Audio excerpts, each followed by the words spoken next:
If you have been told that आपका AMH low है, biological clock finish हो गया है, तो आप समझिए कि फर्टिलिटी नंबर से डिफाइन नहीं होती है। आयुर्वेद में इसे हम ओज कहते हैं और ओज को रिवाइव किया जा सकता है। खुशखबरी ये है कि 35 प्लस ईयर्स के बाद भी आपका ओज को रिवाइव किया जा सकता है। So hi everyone, namaste, welcome back to the channel. मेरा नाम डॉक्टर ज्योति सिंह है, नोन टू मी एज वैद्य ज्योति सुधींद्र। मैं आज आपके साथ इसी टॉपिक पे बात करने वाली हूँ। मैं आपको एक छोटा सा आशा की किरण देने वाली हूँ, ये बताते हुए कि there is a huge possibility कि आपका AMH अगर लो है तो वो बढ़ सकता है। एंड यदि आपका एग क्वालिटी पुअर है, जिसकी वजह से आपकी फर्टिलिटी में, आपकी प्रेगनेंसी में इशू आ रहा है, तो खुशखबरी ये है कि वो भी बेटर किया जा सकता है, इम्प्रूव हो सकता है with the help of Ayurveda and panchakarma.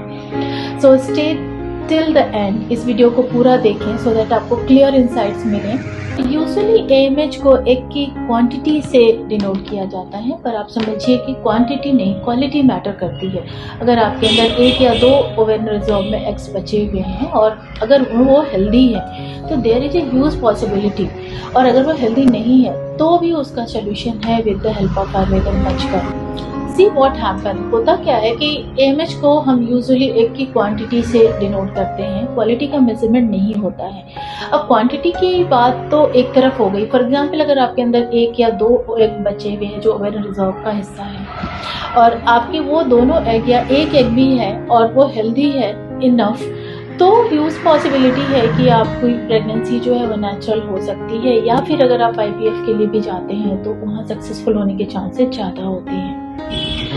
So here comes at Ayurveda, जब हम बात करते हैं कि क्या करना चाहिए जिससे कि आपका एग हेल्दी हो जाए। सो आयुर्वेद शास्त्र में एक टर्म है बीज पुष्टि। ये बताता है कि हमारे जो सीड्स हैं, हमारे अंदर जो एग है रिमेनिंग, उसको हम नरिश करते हैं with the help of some रसायन चिकित्सा पद्धति। रसायन थेरापीज होती है, कुछ रसायन चिकित्सा पद्धति है जिसमें स्पेसिफिक हर्ब्स का यूज़ होता है, स्पेसिफिक पंचकर्म के प्रोसीजर्स होते हैं जिनकी हेल्प से हम आपकी बीज पुष्टि करते हैं, यानी आपके एग को हेल्दी बनाते हैं। इतना हेल्दी हो जाता है कि वो अपने आप फर्टिलिटी मोड में फर्टाइल होने के लिए योग्य हो जाए। तो ज़्यादातर बार लोग जब पूछते हैं कि क्या है इसके पीछे कारण, तो आप समझो कि इसके पीछे एक टर्म कह सकते हैं, enemy. So the biggest enemy is stress. Stress की वजह से कॉर्टिसोल बढ़ना, कॉर्टिसोल बढ़ने की वजह से ओज का डिप्लेशन होना, जो कि आपके एग की जो एजिंग है उसको और ज़्यादा फास्टर कर देता है। सो हम हियर एट आयुर्वेदा हम रसायन की जो बात कर रहे थे, हम आपको रसायन चिकित्सा का एक पूरा सेटअप देते हैं जिसमें हम आपके ना सिर्फ आहार विहार को संतुलित करते हैं, बल्कि आपके जो भी नाड़ी है, जो भी आपका प्रकृति है, उसके अकॉर्डिंग आपको सर्टेन पंचकर्म के प्रोसीजर्स देते हैं। इसके अलावा कुछ सर्टेन हर्ब्स का यूज़ करते हैं, जड़ी बूटियों, औषधियों का यूज़ करते हैं विद सर्टेन कॉम्बिनेशंस, जो कि आपके अंदर जाके और आपका जो बेसिक ओज है उसको रिवाइव करता है, और उसकी वजह से जो भी आपके वाइटल फंक्शन है बॉडी के, वो अपने आप नेचुरल मोड में आ जाते हैं। तो यहाँ हम कंप्लीट आपको एक गाइडेंस देते हैं जिसमें हम आपका खान पान, जीवन शैली, पर्टिकुलर क्या खाना है आपकी प्रकृति के हिसाब से, क्योंकि हर व्यक्ति की प्रकृति अलग होती है, मतलब बात पित्त कफ के हिसाब से आपकी प्रकृति निर्धारित की जाती है आयुर्वेद शास्त्र में।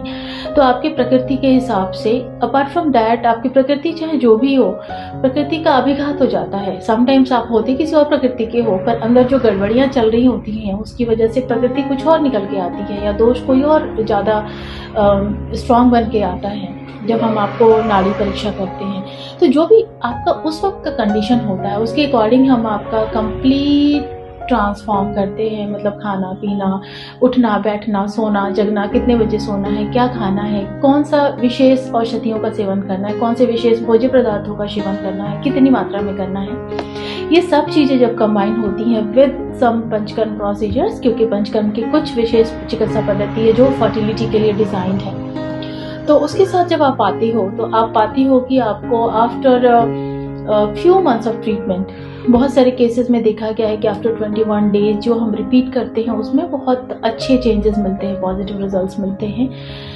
ऑन एन एवरेज मेरा जो एक्सपीरियंस है पिछले इतने सालों का, ये बताता है कि 3 to 6 मंथ्स में यूजुअली हम लोग इतना इनफ हो जाते हैं, इतना सेल्फ सफिशिएंट हो जाती है हमारी बॉडी कि अगर हम IVF प्लान करें या नेचुरल प्रेगनेंसी प्लान करें पॉसिबल हो जाती है, क्योंकि हमारा AMH लेवल इतना इम्प्रूव हो जाता है, हमारी एग क्वालिटी बेटर हो चुकी रहती है। और ऑब्वियसली इस दौरान आपकी बॉडी को भी हम एबल बनाते हैं, हम आपकी यूट्रस को हेल्दी बनाते हैं सो दैट कि वो होल्ड कर पाए एक सर्टेन पीरियड ऑफ टाइम के लिए बेबी को। क्योंकि सेकेंड फैक्टर कई बार हमारे सामने जो आता है वो देखने में आता है कि कंसीव होता है फिर फेलियर हो जाता है। डेफिनेटली हम लोग कभी आगे इस टॉपिक पे भी बात करने वाले हैं कि क्यों आप कंसीव करते हो और बार बार आपको अबॉर्ट हो जाता है, मिसकैरेजेस हो जाती हैं। इसके बड़े सारे अलग अलग फैक्टर्स हैं, तो हम इस टॉपिक पे कभी बात करेंगे आपसे। So here comes at low AMH, improve होता है AMH with the help of certain procedures. अब हम इस सेगमेंट का दूसरा पार्ट, बिकॉज हम लोग अभी AMH के साथ फीमेल को कवर कर रहे हैं, और व्हेन इट कम्स फॉर बीज, क्योंकि आयुर्वेद शास्त्र में बीज का मतलब है एग और स्पर्म दोनों, तो हम स्पर्म का पार्ट के बारे में अगले वीडियो में बात करने वाले हैं कि आपका अगर स्पर्म मोटिलिटी कम है, स्पर्म काउंट कम है, स्पर्म की क्वालिटी डाउन है, तो आप कैसे इसको इम्प्रूव कर सकते हैं और आयुर्वेद इसमें क्या रोल प्ले करता है। सो अगले वीडियो के लिए आप ज़रूर मौजूद रहें। आपको ये वीडियो जिस भी दिन मिलेगी उसके नेक्स्ट टू नेक्स्ट डे, मतलब थर्ड डे आपको स्पर्म पे वीडियो मिलेगी। सो मिलती हूँ अगले वीडियो में आपके साथ। तब तक आप अपना ध्यान रखें, स्वस्थ रहें, सुरक्षित रहें, खुश रहें। Bye bye.